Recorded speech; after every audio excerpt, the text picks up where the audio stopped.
27 février 2026, peuple d'Afrique, recevez nos salutations.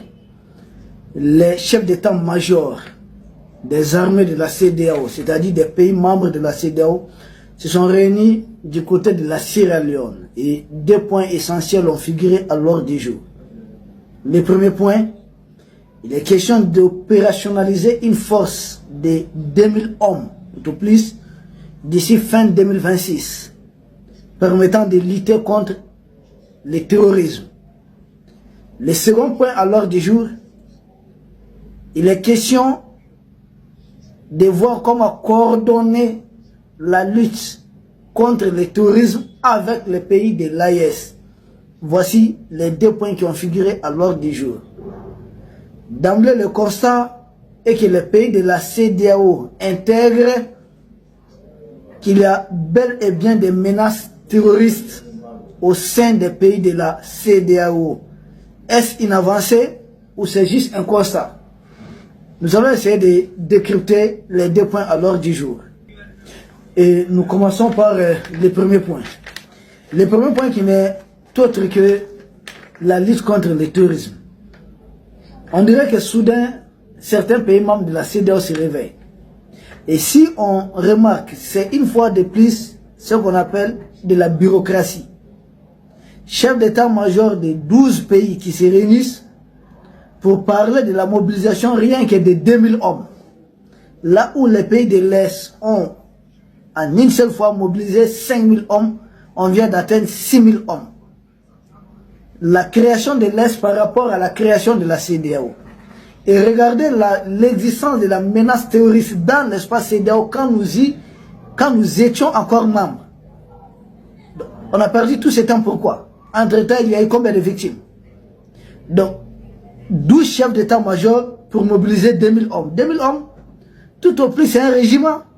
Parce que c'est un régiment. Bon, l'effectif le plus réduit, c'est 800. Sinon, c'est 1500 hommes, 2000 et on peut aller jusqu'à 3500 hommes.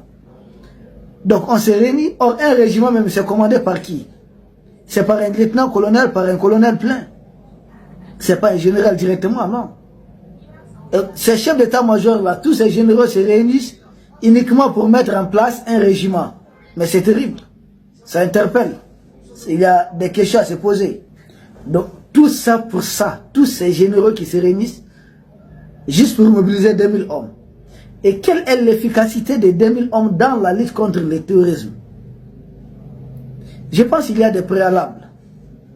Il y a des préalables si la CEDEAO est sincère dans sa démarche. Seulement, elle n'est pas sincère. Il y a des choses qu'il faudrait faire encore. Nous pensons que chacun doit d'abord balayer devant sa porte. Il y a des terreurs dans quel pays? Quels sont les pays où les terreurs s'y trouvent? Au niveau de l'Afrique de l'Ouest. Est-ce que tous les pays de l'Afrique de l'Ouest sont sincères dans la lutte contre le terrorisme?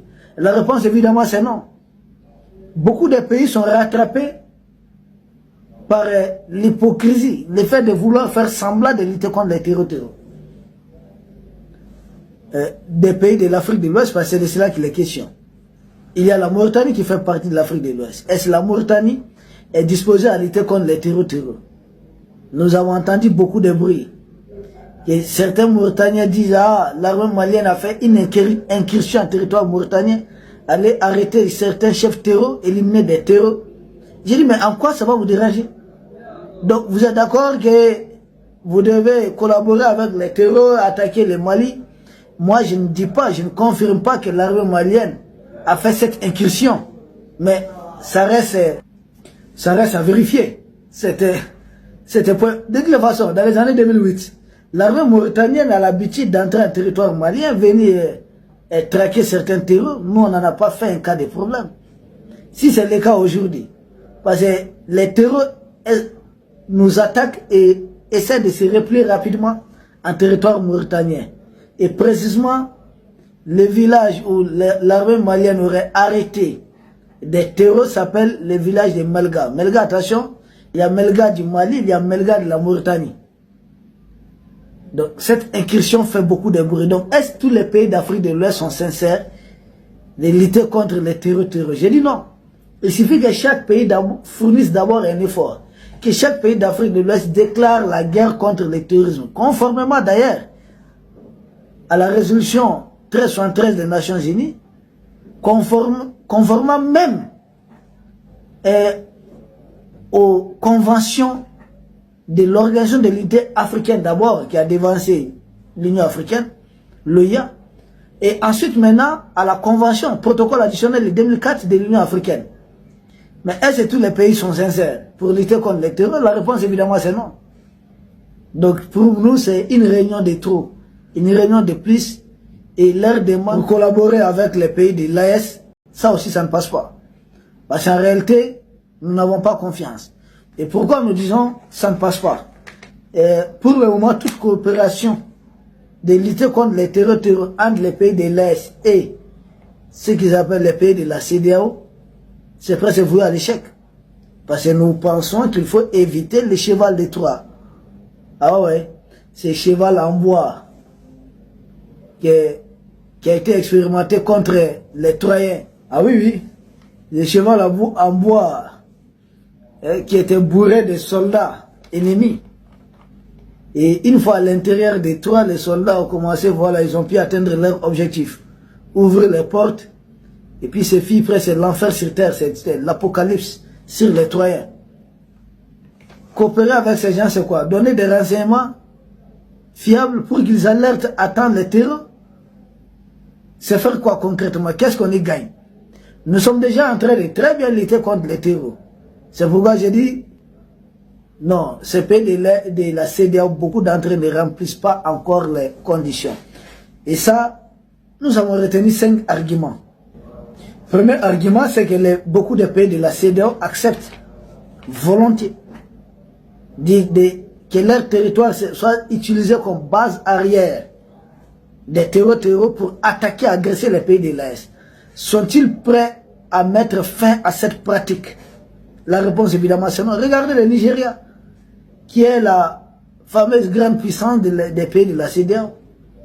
Donald Trump a effectué des bombardements là-bas. Comment un pays qui même est faible, à tel point que les Américains y effectuent des bombardements, sans même leur consentement.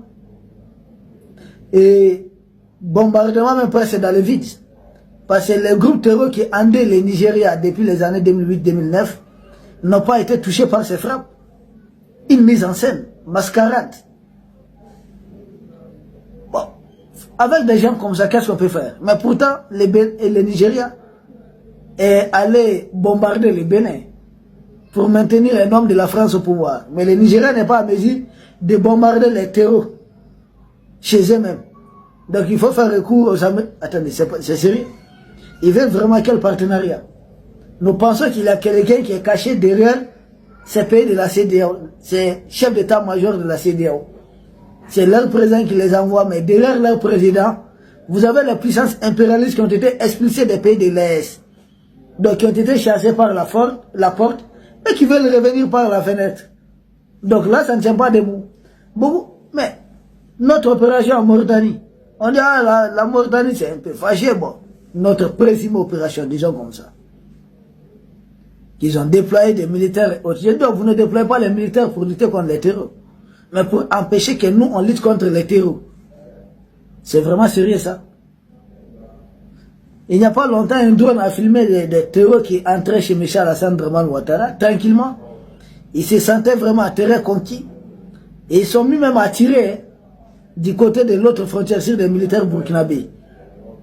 Et puis, Wassim Nasr, le porte-parole des terroristes, mandaté par la jeune française, afin de rendre régulièrement compte, je dis bien de rendre régulièrement compte des opérations terroristes, souvent même inventer des choses. Wassim Nasr a dit qu'il y a un accord, un pacte, même chose qu'on retrouve du côté de la Mauritanie. Et ces pactes-là, les terroristes se promènent tranquillement. Et d'ailleurs, pour rien arranger à cette situation, les Américains ont appelé leurs ressortissants à ne pas se rendre au nord de la Côte d'Ivoire. Ça montre quoi? Qu'il y a des groupes terroristes qui s'y promènent tranquillement et qui peuvent à tout moment retourner leur veste. Donc il ne faut pas que les ressortissants américains se retrouvent dans ces secteurs. Sinon, si tel est le cas, ils seraient obligés d'intervenir en territoire ivoirien, officiellement. Or là, est-ce